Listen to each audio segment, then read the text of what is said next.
Good evening, नमस्कार, केम छो, कैसे हैं आप? सत श्री अकाल। मैं हूं मनोज ओड़ा, माई डॉट करियर कोच से। 10वीं और 12वीं का रिजल्ट आ चुका है और 10वीं और 12वीं के बाद क्या करें हम लोग सोच रहे हैं। तो मैं आज आपको करियर गाइडेंस देता हूं कि हम 10वीं के बाद क्या क्या कर सकते हैं, 12वीं के बाद क्या क्या कर सकते हैं। शुरू से अंत तक बने रहिए जानने के लिए कि हम 10वीं और 12वीं के अच्छे अच्छे करियर्स के बारे में क्या क्या जानकारियां प्राप्त कर सकते हैं। और लाइक और सब्सक्राइब करें अगर अभी तक आपने लाइक और सब्सक्राइब नहीं किया है तो। 10वीं के बाद के क्या विकल्प हैं, चलिए मैं आपको बताता हूँ। मान लो 10th के बाद ही हम चाह रहे हैं कि हम जॉब ओरिएंटेड स्किल कोर्स कर रहे हैं, हमें 11वीं 12वीं में नहीं जाना है, तो हम क्या कर सकते हैं, हम ITI कर सकते हैं। जैसे इलेक्ट्रिकल में, फिटर में, कंप्यूटर ऑपरेटर में, कोपा जिसको बोलते हैं। तो बहुत सारे स्किल बेस्ड ITI कोर्सेज हैं जिससे हमको शीघ्र जॉब मिल सकती है। या हम डिप्लोमा कर सकते हैं पॉलिटेक्निक में, mechanical, civil, computer science etcetera etcetera.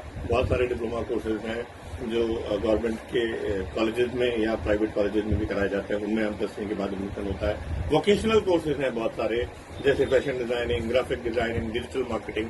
ऐसे बहुत सारे स्किल बेस्ड कोर्स आप करके 10वीं के बाद ही रोजगार की तरफ जा सकते हो। अब मान लीजिए आप कह रहे हैं नहीं हमें और आगे पढ़ाई करके फिर ही जाना है, तो आप डायरेक्ट 11th में जाएंगे। और 11th में 3 स्ट्रीम जैसा कि आपको पता है, साइंस, कॉमर्स और आर्ट्स, ये तीनों तो हैं ही। लेकिन इसके अलावा हमारे इलाके के लिए जहां करियर के रास्ते बहुत खुलते हैं, जिसको लोग बहुत कम इस्तेमाल करते हैं, एग्रीकल्चर।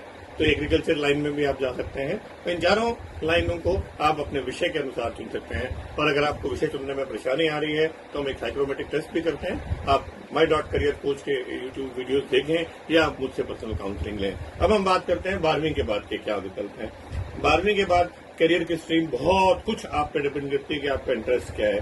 साइंस के स्टूडेंट हों तो BSc, BTech, MBBS के लिए तैयारी करके, नीट की तैयारी करके हम नीट MBBS कर सकते हैं। फार्मेसी के कोर्स कर सकते हैं, डेंटिस्ट्री के कोर्स कर सकते हैं, आयुर्वेद के डॉक्टर बन सकते हैं, होम्योपैथी के डॉक्टर बन सकते हैं।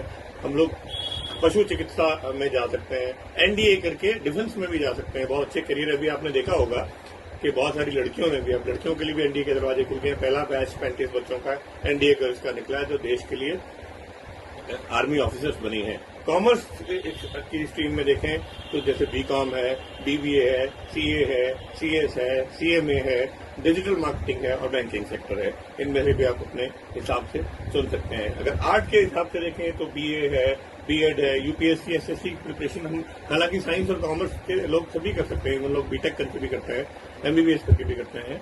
लेकिन ज्यादातर संभावना है क्योंकि उसमें आर्ट्स के काफी सारे कोर्सेज होते हैं। तो जो जर्नलिज्म वाले, लॉ वाले और आर्ट्स वाले, ये बच्चे UPSC और RPSC की प्रिपरेशन करके और ज्यादा सफल होते हैं।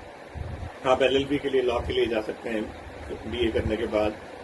तो आपके लिए ये दरवाजे 12th के बाद सारे खुले हैं। अगर आप जल्दी कमाना चाहते हैं, आप चाह रहे हैं 10th 12th के साथ साथ मुझे कुछ काम भी करना है, मुझे अपनी खुद की फीस भी इकट्ठी करनी है, मुझे पेरेंट्स पे नहीं प्रेशर डालना है, मैं नहीं चाहता कि पेरेंट्स उम्मीद करें, तो आप स्किल बेस्ड कोर्सेज देखें। किसी कंप्यूटर इंस्टीट्यूट से या किसी और इंस्टीट्यूट से ग्राफिक डिजाइनिंग करें, वीडियो एडिटिंग करें, अकाउंटिंग के कोर्सेज करें, डिजिटल मार्केटिंग के कोर्सेज करें, आर्टिफिशियल इंटेलिजेंस के कोर्सेज करें। ये बहुत ही बढ़िया विकल्प है।